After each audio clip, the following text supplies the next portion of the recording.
Assalamu alaikum students, I am your English teacher and today I am going to discuss with you second year English heroes जिसमें हमारा सबसे पहला chapter है कौन सा, the first year at Harrow which is written by sir Winston Spencer Churchill. First year at Harrow means Harrow school में पहला साल। स्टूडेंट्स, इसके चैप्टर एनालिसिस से पहले मैं आप लोगों को राइटर के बारे में थोड़ा सा बताना चाहूँगी ताकि हमें इस चैप्टर के बारे में फर्दर डिटेल्स जो हैं वो मालूम हो सके। तो हम अपने ऑथर एनालिसिस की तरफ आते हैं। तो यहाँ पे देखिए students, one of the most influential personalities of 20th century, आपके जो राइटर हैं सर स्पेंसर चर्चिल, वो जो हैं 20वीं सदी की एक बहुत ही पुरअसर, बहुत ही अजीमुल शान हस्ती तस्वर किए जाते हैं। इसके अलावा he was the prime minister of United Kingdom from 1940 to 45 and then 1951 to 1955। इसके अलावा वो यूनाइटेड किंगडम मतलब बरतानिया के वज़ीर आज़म भी रहे और वो 2 बार वज़ीर आज़म बने। एक बार जो उनका वज़ीर आज़म का टाइम पीरियड था वो कौन सा था, 1945, और दूसरी बार कब था, 1951 से 1955 तक। इसके अलावा he played an important in world war 2। Military officer होने के नाते वर्ल्ड वार 2 में बहुत अहम किरदार अदा किया।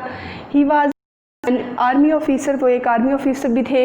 इसके अलावा अगर आप पेंटिंग आर्टिस्ट भी थे, मतलब पेंटिंग भी बनाते थे वो। इसके अलावा एक हिस्टोरियन भी थे एंड राइटर भी थे। इन्होंने बहुत सारी किताबें लिखी, जिन सारी मशहूर किताबें हैं, और उन किताबों में वर्ल्ड वार और इसके अलावा हैं और भी इनकी एक ऑटोबायोग्राफी है जो बहुत ज़्यादा मशहूर है, जिसको क्या कहते हैं, माय अर्ली, जो कि इन्होंने 1930 में लिखी थी। इसके अलावा इन्होंने एजुकेशन कहाँ से कंप्लीट की, हैरो स्कूल से, और इसके अलावा रॉयल कॉलेज सैंडहर्स्ट जो है वहाँ से अपनी एजुकेशन कंप्लीट की। ये जो आपका स्टूडेंट चैप्टर है एक्चुअली ये एक बायोग्राफी से ली और बायोग्राफी है मिस्टर चर्चिल, मतलब जो इस चैप्टर में हीरो हैं उनकी ज़िंदगी से एक एक्सट्रैक्ट, एक छोटा सा टुकड़ा लिया गया है और वो एक किताब में से लिया गया है, और वो किताब कौन सी है, माय अर्ली लाइफ। ये एक्चुअल में एक ऑटोबायोग्राफी है जो राइटर ने खुद अपनी ज़िंदगी के बारे में लिखी है। और ये जो आपका चैप्टर है फर्स्ट ईयर एट हैरो, ये उसका एक छोटा सा टुकड़ा है, एक छोटा सा इक़्तिबास है। तो स्टूडेंट्स, आज के हम चैप्टर एनालिसिस की तरफ चलते हैं। तो यहाँ पे देखें राइटर जो हैं वो हमारे साथ क्या डिस्कस करते हैं, memories of harrow school. Harrow school में जब वो थे, मतलब एक स्कूल, तो उन यादें हैं जो स्कूल से यादें वाबस्ता हैं, वो डिस्कस तो हैं कि I enter the inhospitable exam. Inhospitable होता है गैर मेहमान नवाज या फिर बहुत ज़्यादा शदीद किस्म का। राइटर का कहना यह है कि जब मैं एग्ज़ामिनेशंस, इम्तहानात के गैर मेहमान नवाज रिजन इलाके में दाखिल हुआ तो मेरे साथ क्या हुआ। मुझे जो है बहुत ज़्यादा नापसंद थी, मुझे पढ़ना बिल्कुल अच्छा नहीं लगता था। The examination were a great to me, हमेशा इम्तहानात हैं मेरे लिए बहुत बड़ी आजमाइश साबित हुआ करते थे। I would have liked have been history and writing. Writer का कहना यह है कि हमेशा से मेरी कोशिश होती थी कि मुझसे जो भी पेपर लिए जाएं वो किन में या किन में लिए जाएं, पोइट्री में लिए जाएं या फिर ऐसे राइटिंग में, लेकिन ऐसा कभी भी नहीं होता था। उसके जो टीचर्स थे हमेशा उन पेपर्स का हाँ लेते थे, राइटर को बिल्कुल भी पसंद नहीं थे या फिर राइटर को के पास उनके बारे में कोई नॉलेज नहीं थी। और वो पेपर कौन कौन से थे, लैटिन का पेपर होता था और मैथमेटिक्स का। और गिवन मोर इम्पॉर्टेंस कि हैरो स्कूल में या फिर उनकी स्कूलिंग में जो लैटिन लैंग्वेज है और इसके अलावा मैथमेटिक्स है उसको बहुत ज़्यादा अहमियत दी जाती थी। When I would have willing to display my knowledge they sought to expose my ignorance. अब होता क्या था, जो आपके राइटर हैं वो कहते हैं कि जब कभी मैं कोशिश करता कि मैं अपनी नॉलेज जो है, अपना इल्म सबके सामने रखूं और मैं खुद को कुछ साबित करना चाहता था, तो जो मेरे टीचर्स हैं वो इस बात पे तुले हुए होते थे कि वो मुझे इग्नोरेंस मतलब मेरी जो जहालत है उसको शो करवा सकें, उसको एक्सपोज कर सकें, उसके राज जो है वो सबके सामने खोल सकें। नेक्स्ट चीज़ जो राइटर ने डिस्कस की है वो कौन सी है? Entrance examination eight harrow. जब हैरो में राइटर ने दाखिला लेना था, वहाँ पे उनको एक इंट्रेंस एग्जामिनेशन देना पड़ गया, और वो कौन सा था? एक लैटिन पेपर था। और लैटिन पेपर के बारे में राइटर बताते हैं कि मैंने उसमें किस तरह परफॉर्म किया था।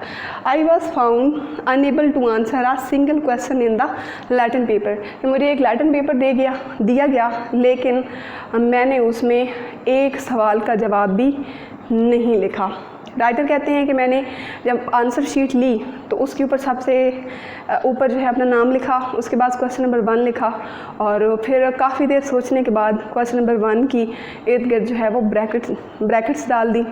फिर राइटर कहते हैं कि कहीं से स्याही का एक इतना बड़ा धब्बा जो है उसके ऊपर लग गया, फिर छोटे छोटे धब्बे उसके ऊपर लग गए पेपर के, और मैं जो है इसी हैरानी और परेशानी में पेपर को देखता रहा, और इसके बाद जो है पेपर मुझसे छीन लिया गया और वो जो है हेडमास्टर के सामने टेबल के ऊपर पेश कर डिस्कस किया। वो हेडमास्टर के बारे में उन्होंने डिस्कस की है, मिस्टर वेल्डन द हेडमास्टर।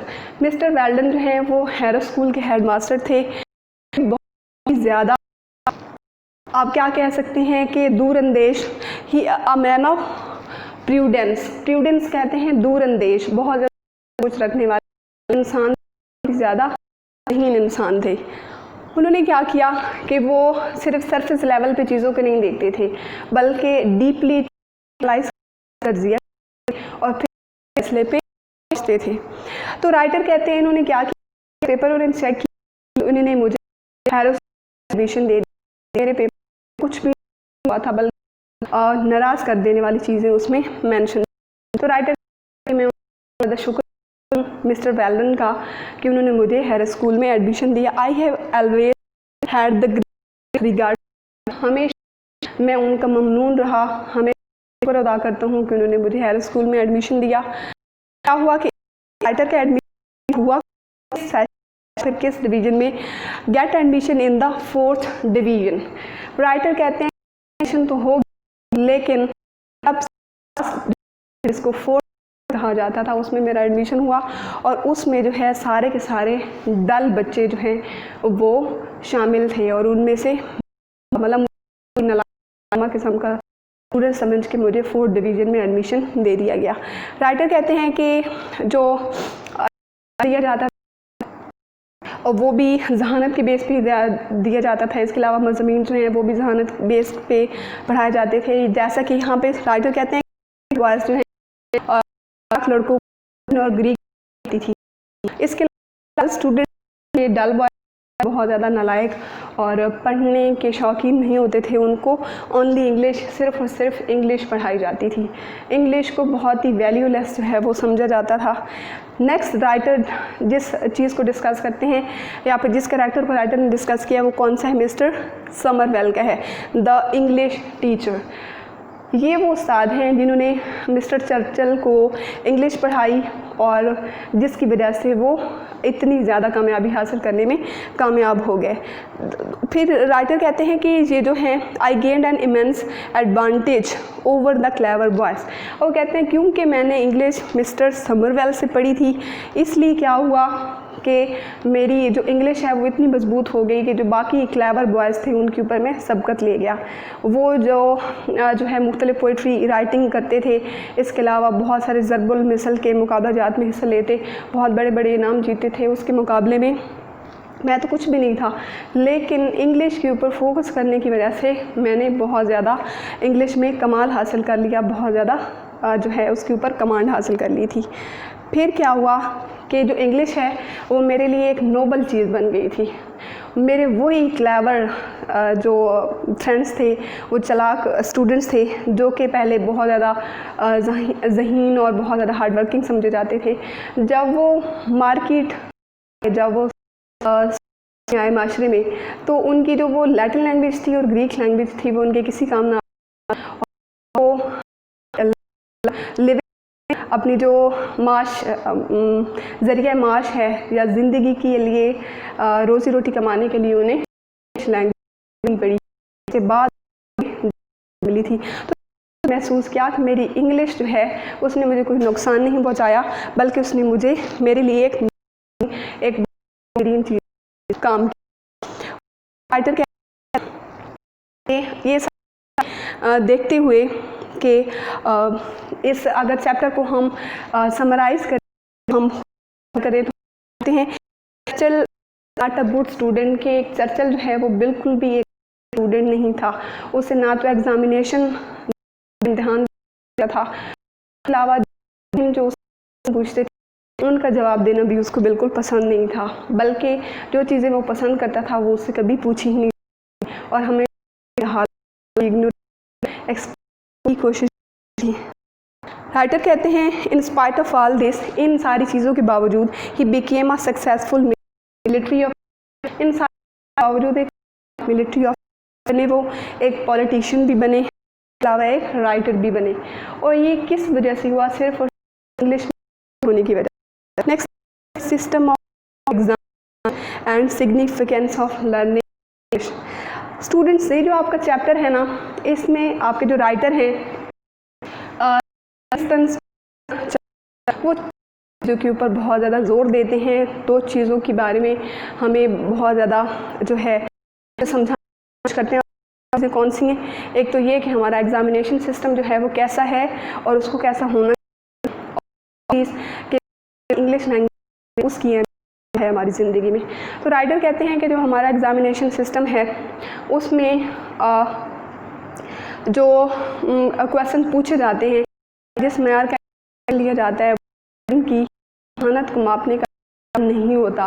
बाज़ औक़ात ऐसा होता है कि बहुत ही ज़हीन और हार्ड वर्किंग स्टूडेंट जो हैं वो गलत एग्ज़ामिनेशन की वजह से पीछे रह जाते हैं और कामयाब नहीं कर पाते। दूसरी साइड पे देखें तो कुछ डल स्टूडेंट्स जो हैं, बहुत ही ज़्यादा नालायक किस्म के स्टूडेंट, और वो जो है हो सकता है क्लास का पेपर अच्छा लगता है और वो उसमें अच्छा परफॉर्म करें, तो इस तरह वो देखते ही देखते कामयाब हो जाते हैं, जिनकी कामयाबी का हमें यकीन भी नहीं होता। तो राइटर कहते हैं एग्ज़ामिनेशन को इम्प्रूव करना चाहिए, अच्छा बनाना चाहिए। इसके अलावा राइटर कहते हैं कि इंग्लिश लैंग्वेज जो है वो बहुत ज़्यादा इम्पॉर्टेंट है, इसको सीखें। बेशक लैटिन और ग्रीक लैंग्वेज जो है वो भी सीखें, लेकिन इन्जॉयमेंट के तौर पे। लेकिन फर्स्ट प्रायोरिटी इंग्लिश को आपको देनी चाहिए। वो कौन सी है? वो इंग्लिश है। और इस कहते हैं कि एंड पे स्टूडेंट्स प्रेफर कि वो इंग्लिश सीख को है डंडों से मार पढ़वाऊँगा अगर उन्होंने इंग्लिश ना सीखी तो, क्योंकि मैं जानता हूँ कि जो शख्स इंग्लिश नहीं जानता वो में कहीं पे कर सकता, कामयाबी हासिल कर सकता। Thank you so much. I hope so कि आप लोगों को आज के मेरे ये लेक्चर समझ आया होगा। नेक्स्ट लेक्चर में मिलते हैं इंशाल्लाह। Thank you so much. Allah हाफिज़।